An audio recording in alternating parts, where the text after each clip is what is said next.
Convido que você abra sua Bíblia em Lucas 13. Lucas, capítulo 13, versículos 22 a 30. Tanto pela manhã como à noite nós abordaremos algo, esse não é o único tópico, sobre o reino de Deus.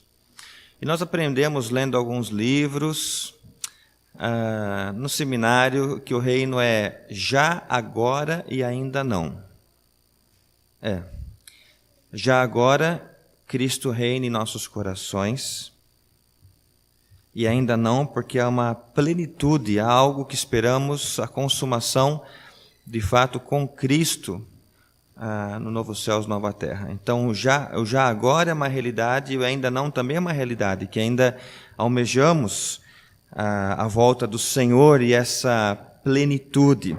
E esses dois trechos, agora pela manhã, Lucas 13, ele fala um pouco do ainda não. Há um questionamento de quando será e quem vai se salvar. Então, aqueles que estão interrogando, Lucas 13, dos versos 22, aqui diz que uma pessoa perguntou no verso 23, Lucas 13, 23. Senhor, são poucos os que se salvam? Então alguém está vislumbrando o conceito de salvação. E lá em Lucas 17, vamos deixar para a noite, não dá para trabalhar os dois textos agora. Lá em Lucas 17, o Senhor diz aos fariseus: o reino de Deus está entre vocês ou no meio de vocês. Ele já está atuando. Então trabalharemos esse conceito de que ele já está atuando, ele já existe à noite. E agora pela manhã, algo que se vislumbra de como será o que vai acontecer. Lucas 13, 22 a 30, acompanhe na sua Bíblia a leitura, por favor. Jesus percorria as cidades e os povoados, ensinando e caminhando para Jerusalém. E uma pessoa lhe perguntou: Senhor, são poucos os que se salvam? Ao que ele lhes respondeu: esforçai-vos por entrar pela porta estreita, porque eu vos digo que muitos tentarão entrar e não conseguirão. Quando o dono da casa houver se levantado e fechado a porta, e de fora começardes a bater a porta, dizendo: Senhor, abre-nos a porta, e ele vos responderá: não sei de onde sois. Então começareis a dizer: comemos e bebemos na tua presença, e tu ensinaste nas nossas ruas. Ele vos responderá: não sei de onde sois, afastai-vos de mim, todos vós que praticais a iniquidade. Ali haverá choro e ranger de dentes, quando virdes Abraão, Isaque, Jacó e todos os profetas no reino de Deus, e vós lançados fora. Muitos virão do oriente e do ocidente, do norte e do sul, e se sentarão à mesa no reino de Deus. Pois há muitos que serão primeiros e primeiros que serão últimos. Vamos entender um pouco esse texto, igreja, nessa manhã. O verso 22, nessa abertura do que nós lemos nessa manhã, diz aqui que Jesus estava ensinando e caminhando para Jerusalém. Esse caminhando para Jerusalém é caminhando decididamente, enfaticamente, ou com determinação para Jerusalém. A outra referência que nós temos em Lucas, dá uma voltadinha, é Lucas 9, 51. 9, 51. Quando se completavam os dias para que fosse levado ao céu, ele manifestou o firme propósito de ir para Jerusalém. E aqui mais adiante, em Lucas 13, onde a nossa leitura, isso é reforçado. Há uma ênfase. Igreja, Jesus sabia o que estava para acontecer em Jerusalém. Jesus sabia que ele estava a caminho da execução, do julgamento. Mas ele continua a pregar e a ensinar, diz a palavra, grandes multidões. Mesmo sabendo do sofrimento e da morte, Cristo continuou a cumprir a sua missão. E sabe que olhando para esse primeiro versículo que nós lemos, o 22, parece que o texto já nos ensina algo. Mesmo Cristo sabendo que o fim não seria o que nós chamaríamos na nossa linguagem agradável ou fácil, humanamente fácil, a convicção foi determinante para que Cristo continuasse a caminhada. A igreja, nós somos motivados por resultados, certo? Sim. Nós somos motivados pelos fins. Nós plantamos porque esperamos colher. Veja, a minha motivação é o final, por isso eu me esforço. Nós prestamos um vestibular, estudamos porque almejamos uma graduação, uma formação, talvez consequentemente um bom emprego, um bom salário, estabilidade, bens. Olhamos para o fim e nós motivamos o nosso meio. Nós trabalhamos e nos esforçamos para adquirir algo. Aprendemos um instrumento musical e tantas vezes não é fácil, porque nós almejamos nos apresentar bem, sermos aprovados na execução do instrumento. Nós nos dedicamos, por exemplo, no preparo de uma receita, porque nós queremos que saia um prato saboroso. O fim traz a motivação para o nosso esforço. Cristo sabia do sofrimento, da entrega na cruz, e essa era a motivação dele. Cabe isso em nossa mente? Será que isso nos sensibiliza nessa manhã? Não é a entrada de um rei político, majestoso, como os judeus esperavam, entrando num cavalo branco e promulgando o juízo sobre as nações. Aliás, nós lemos a palavra que ele entrou num jumentinho, numa simplicidade. Aliás, a passagem lá da entrada de Jesus em Jerusalém fala que ele olha para Jerusalém e ele chora. As pessoas fazem festa, mas como ele vê além da festa, ele vê a negligência no coração e ele chora quando olha para as pessoas.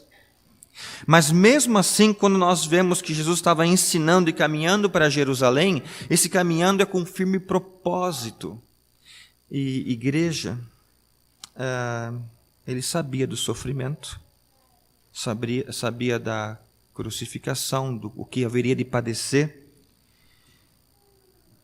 Essas coisas que nós julgamos serem ruins ou pesadas, foram a motivação de Cristo. Eu acho que isso pode nos sensibilizar nessa manhã. A quem nós pertencemos? Talvez pegando um pedacinho de pão, um cálice, por isso que a palavra fala que o amor de Cristo nos constrange. Eu acho que isso nos constrange. Sendo que nós caminhamos e nos esforçamos pensando em coisas boas, para o Senhor o que havia de bom era morrer por nós e pagar pelos nossos pecados. Que amor é esse? Que amor é esse? Vamos continuar o nosso texto. Aliás, ainda pensando em sofrimento, talvez para a igreja, isso de certa forma passa para nós. A Bíblia diz o quê? Que todos que quiserem viver uma vida piedosa em Cristo Jesus sofrerão perseguições. 2 Timóteo 3,12. E perseguições, nesse contexto, são específicas para a vida com Cristo.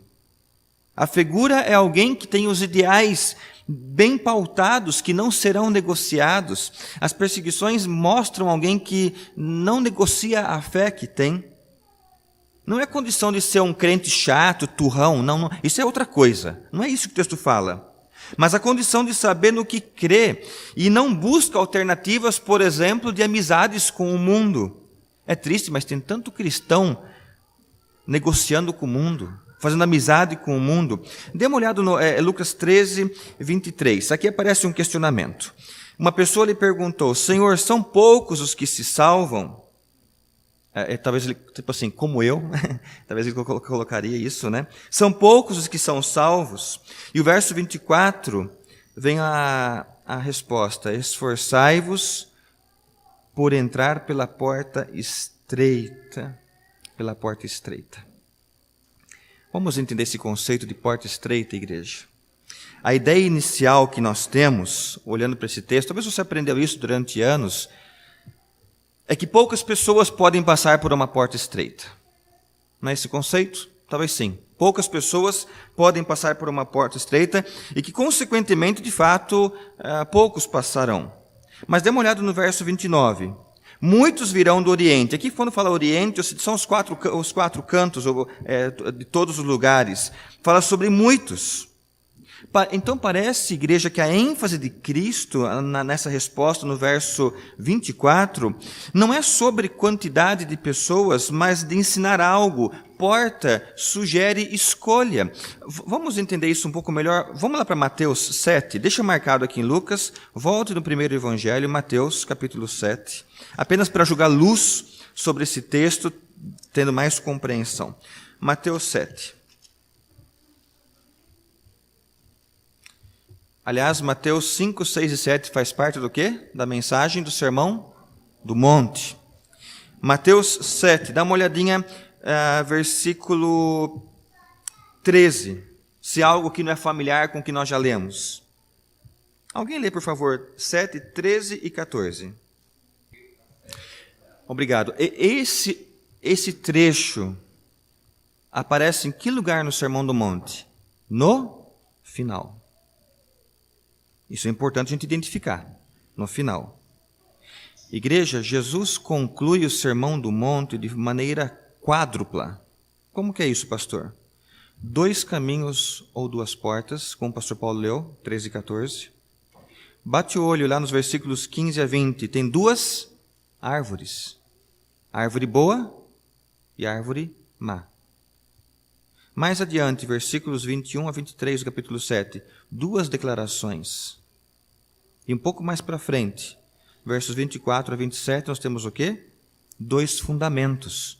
Aquele que construiu a casa sobre a areia e o que construiu a casa sobre a rocha.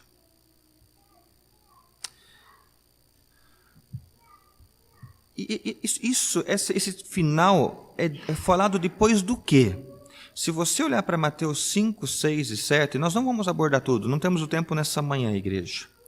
Mas qual é o conteúdo da mensagem do Sermão do Monte?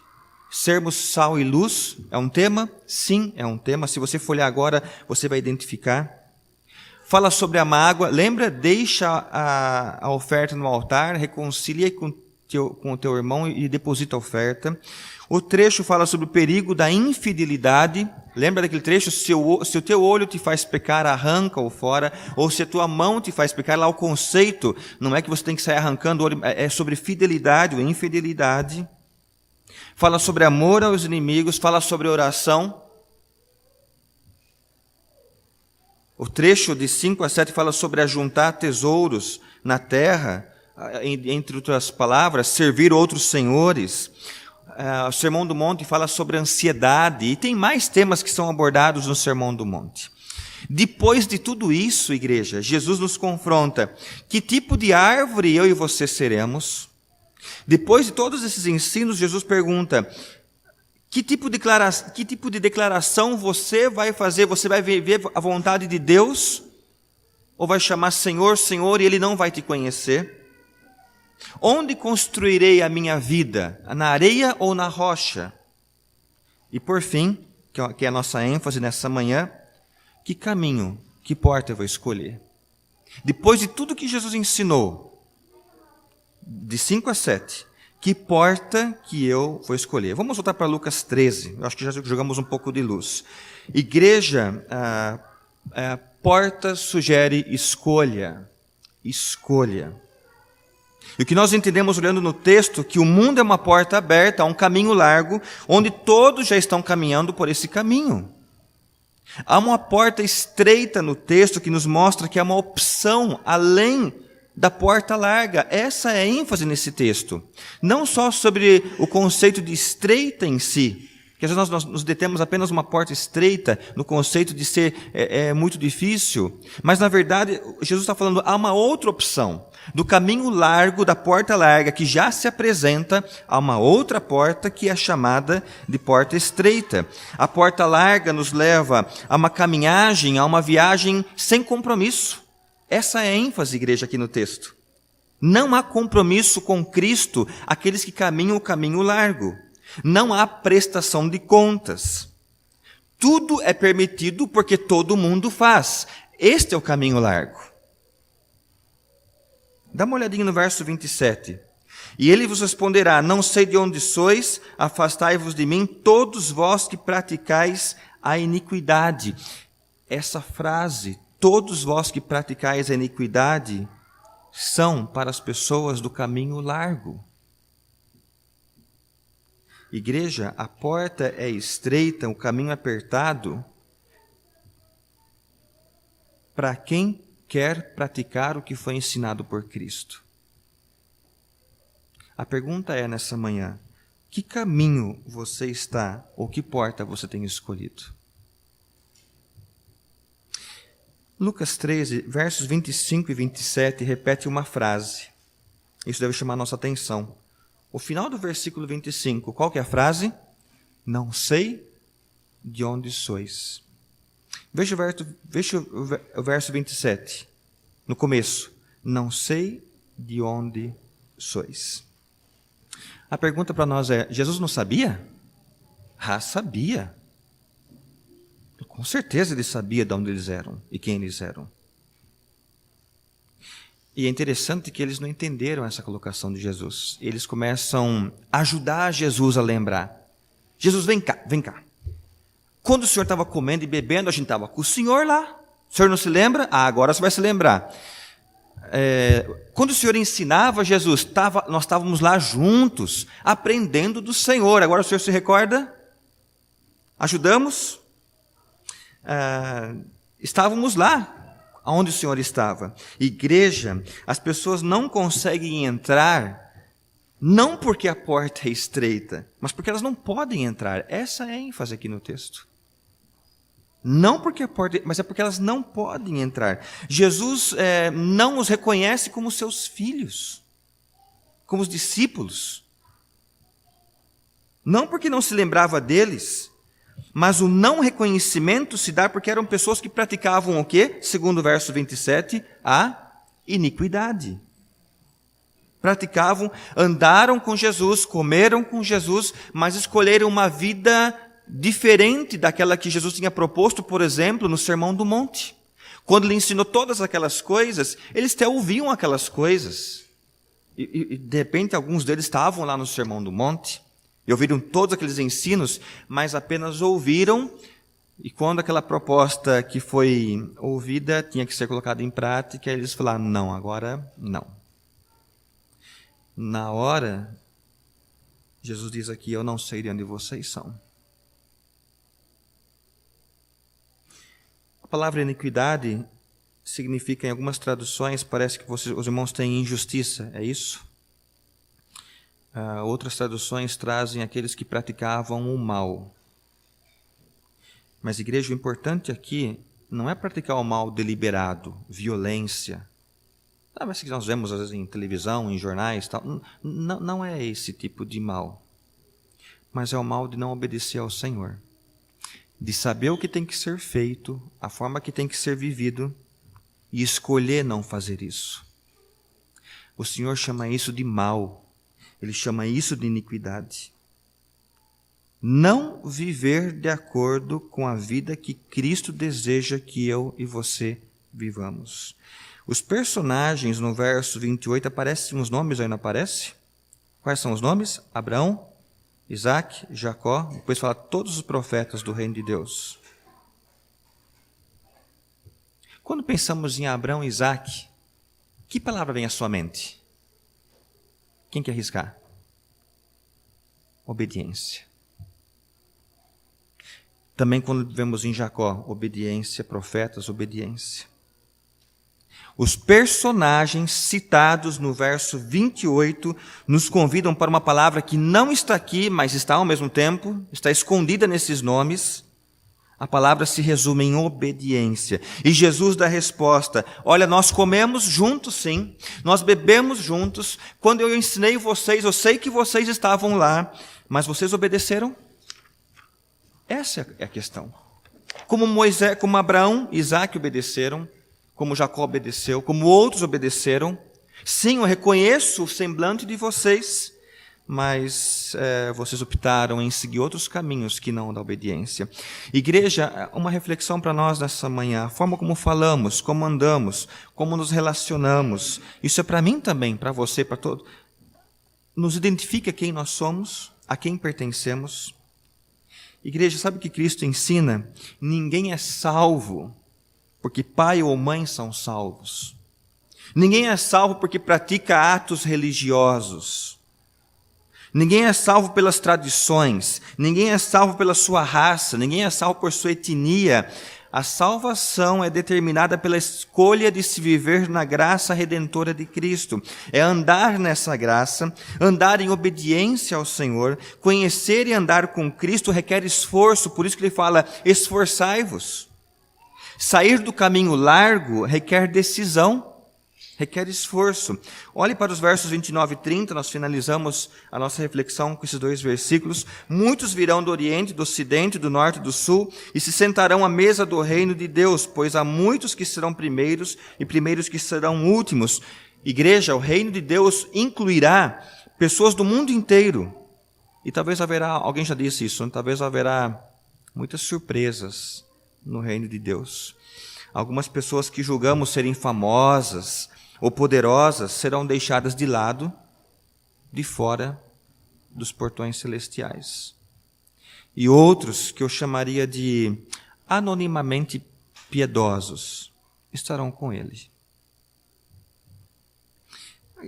Igreja, olhando para esse texto de forma panorâmica, quando digo panorâmica, é uma visão geral. Há uma preocupação na pessoa que está no verso 23, são poucos os que se salvam. Há uma preocupação daqueles que comeram com Jesus, ouviram de Jesus, andaram com Jesus e ficarão de fora. Há uma preocupação. Porque se preocupam? Porque Jesus responde, eu não sei quem vocês são. Essa resposta não está atrelada a Jesus não se recordar do semblante deles. Essa resposta é dada porque eles até andaram com Cristo, ouvindo, vendo, mas não viveram Cristo. Não viveram. Jesus não quer que ninguém fique de fora. Existe a oportunidade de escolha. Temos responsabilidade. Nessa manhã nós vamos tomar a ceia daqui a alguns instantes, o pão e o suco de uva. Sabe o convite que a gente pode fazer para nós mesmos, pela palavra? Olhe para o amor de Deus, o sacrifício de Jesus.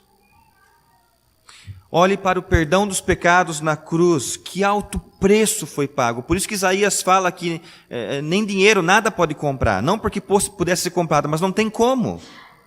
Vinde a vós sem dinheiro e comprai. A salvação vem através do Senhor. Olhe para o poder sobre a morte, ressurreição.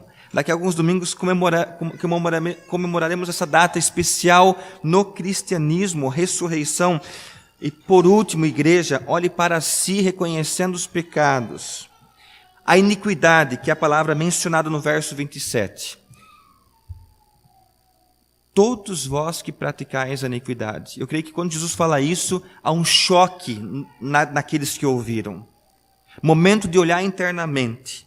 Olhe para si, reconhecendo os pecados, reconhecendo a iniquidade e a necessidade de se arrepender por eles. Um suco de uva e um pedaço de pão pode não representar nada se os pecados não forem abandonados. Nada. Nós até podemos dizer, talvez parafraseando o que eles falaram, Jesus, nós até tomamos ceia todo primeiro domingo na igreja. O senhor se recorda? A triste resposta poderá ser, eu não sei quem vocês são. Eu não sei quem vocês são. Mas igreja, hoje, um pedacinho de pão ou um cálice já podem representar muito. Se participarmos com o coração vivendo para Cristo. Se participarmos com o coração vivendo para Cristo. Pão e suco de uva trazem identidade. Não apenas que você crê, eu creio em Jesus, eu creio, amém. Então nós unimos o pão e o suco de uva e há uma koinonia dentro dessa mesma crença. Mais do que isso, um pão e um suco de uva se unem um com o outro na igreja, porque vivemos com Cristo e para Cristo. O nosso coração participa vivendo para o Senhor, Cristo não nos reconhecerá pelo quanto participamos da ceia, mas pelo quanto nós vivemos a ceia e amamos o Senhor. Amém? Mas pelo quanto nós vivemos a ceia e amamos o Senhor. Vamos orar, feche os seus olhos. Senhor Deus, sensibiliza-nos nesta manhã a sairmos de rituais, tradições, costumes e nos entregarmos inteiramente ao Senhor em vida. Em vida, ó Deus, participando agora do pão, do suco de uva e abandonando os pecados, longe de uma vida de iniquidade, vivendo para Ti, vivendo pelo Senhor, ó Deus. Desperta em nós essa sensibilidade. Muito mais, ó Deus, do que atividades com as quais nos envolvemos, até religiosas. Mas que o Senhor confirme em cada coração os sermos reconhecidos por Ti, os sermos reconhecidos pelo Senhor, como diz a Tua palavra, fazendo a vontade do Pai, fazendo a vontade do Senhor, vivendo para Ti. Assim nós oramos, pedindo agradecidos em nome de Cristo. Amém.